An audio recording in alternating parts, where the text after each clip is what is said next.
இவனுடைய பிள்ளைகள். அப்போ இயேசு இந்த உலகத்தில் வந்தது அன்பாகவே வந்தார். அவர் இந்த உலகத்திலே அன்பு கூர்ந்து தன்னுடைய ஜனங்கள் பாவம் செய்து பாவத்திலிருந்து நசித்து கொண்டிருக்கிறார்கள் என்று சொல்லி அவர்களை வீண்டெடுக்கத்தான் அவர் வந்தார்.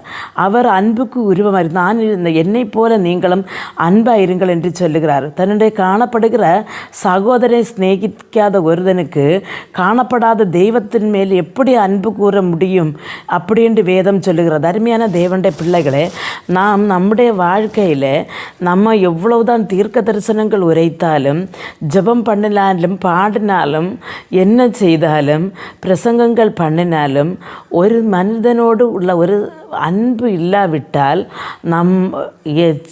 இந்த செய்கிறது எல்லாம் ஓசையிடுகிற அந்த வெண்கலத்தை போலவும் நம் கையடிக்கும் போது வருகிற அந்த தாள சத்தத்தை போல தான் இருக்கும். அல்லாது அதில் வேறு ஒரு பிரயோஜனம் இல்லை என்று சொல்லுகிறார்.